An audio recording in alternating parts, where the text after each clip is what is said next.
पाकिस्तान सिर्फ 24 साल बाद अपनी सिल्वर जुबली का जश्न मनाने से पहले 2 लाख होकर कौम को एक अजीम सानहे से दोचार कर गया। आज इस वाक़े पर कई दहाइयां बीत चुकी हैं, लेकिन ये तय नहीं हो सका कि यह सानहा क्यों रूनुमा हुआ और इसकी जिम्मेदारी किस पर आयद होती है। उस वक्त की सियासी क़यादत पर जिसने मशरकी पाकिस्तान के बारे में बेइतनाई का रवैया इख्तियार किए रखा, या उस वक्त की फौजी क़यादत पर जिसने साजिशी अनासर की सरगर्मियों के सद्जवाब के लिए मुनासिब हिकमत अमली इख्तियार न की और आर्मी एक्शन उस वक्त किया गया जब सूरत हाल इंतहाई संगीन हो चुकी थी। हालात को इस नहज तक पहुँचाने के लिए दुश्मन ताकतों ने मुत्तहिद होकर बंगाली अवाम के ज़हनों में मगरबी पाकिस्तान के लिए नफरत के बीज बोए और उन्हें बगावत पर आमादा किया। किसी ने हुकूक की जंग लड़ी तो किसी ने मुफादात की, कोई आज़ादी का अलमबरदार बना तो कोई गद्दारी का मुर्तकिब ठहरा, कोई मंजर पर रहा तो कोई पसे मंजर में। लेकिन अब इस वक्त की सूरत हाल को ज्यादा बेहतर अंदाज में समझा जा सकता है, क्योंकि हमीदुर रहमान कमीशन रिपोर्ट के मंजर-ए-आम पर आने के बाद काफी हद तक हकाइक वाज़ेह हो गए हैं। कमीशन ने इन अवामिल को बेनकाब करने की कोशिश की है जिनकी वजह से मुल्क दोलख्त हुआ और तारीख़ इंसानी के वो होलनाक वाक़यात रूनुमा हुए जिनको पढ़कर इंसान शशदर रह जाता है कि इन वाक़यात का ज़ुहूर इंसानों बल्कि इस्लाम के नाम पर हासिल किए गए मुल्क के मुहाफिजों के हाथों ज़ुहूर पजीर हुए।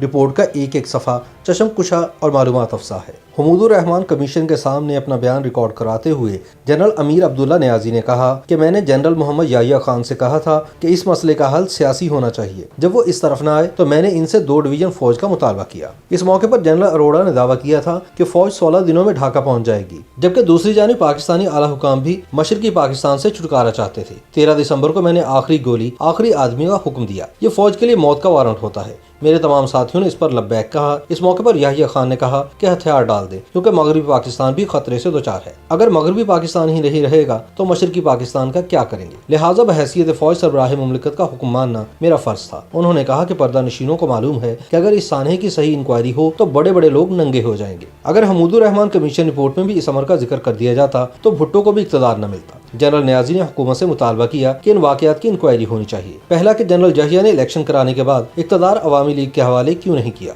दूसरा ये कि मशरकी पाकिस्तान में बंगालियों के खिलाफ फौजी ऑपरेशन का फैसला क्यों और किन हालात में किया गया। याकूब खान, टिक्का खान और मेरा इसमें क्या किरदार था। तीसरा ये कि मगरबी पाकिस्तान ने मशरकी पाकिस्तान का दिफा क्यों नहीं किया, जबकि मगरबी पाकिस्तान में फौज की आला क़यादत समेत तमाम मशीनरी मौजूद थी। लिहाजा जब तक मगरबी पाकिस्तान के किरदार का सही जायजा नहीं लिया जाएगा ये मसला हल नहीं होगा। जनरल नियाज़ी ने कहा कि मशरकी पाकिस्तान में 3000 मुरब्बा मील के दिफा के लिए 45,000 फौज मुख्तस की गई थी, जबकि उन्हें भारत की 5 लाख फौज का सामना था। इसके बरक्स मगरबी पाकिस्तान में 4.5 लाख फौज मौजूद थी, जिसमें 5 डिवीजन फौज इसलिए रखी गई थी जब वक्त जरूरत मशरकी पाकिस्तान जाएगी। मगर जब 21 नवंबर सन 1971 को मशरकी पाकिस्तान पर हमला हुआ तो याहिया खान ने जवाबी हमला करने की बजाय कहा कि मैं क्या कर सकता हूँ, सिर्फ दुआ ही की जा सकती है। 13 दिन तक मगरबी पाकिस्तान की जानिब से कोई मदद नहीं की गई, यहाँ तक कि अक़वाम मुत्तहिदा से भी रुजू नहीं किया गया, जबकि आगा शाही ने मशवरा दिया था कि अक़वाम मुत्तहिदा में जाना चाहिए। इन मशवरों पर अमल न करने की वजह से मगरबी पाकिस्तान का 5745 मुरब्बा मील का इलाका भी जाता रहा। अक़वाम मुत्तहिदा के सेक्रेटरी जनरल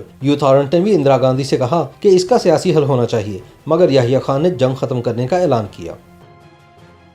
YouTube पर गूगली न्यूज देखने के लिए youtube.com की सर्च बार में गूगली न्यूज टीवी टाइप करें। गूगली न्यूज के पेज पर सुर्ख रंग के सब्सक्रिप्शन वाले बटन पर क्लिक करना ना भूलिए। YouTube पेज पर अपलोड होने वाली वीडियोस से बाखबर रहने के लिए बेल आइकन पर क्लिक कीजिए। आपको हर नई वीडियो के बारे में नोटिफिकेशन मौसूल हो जाएगा।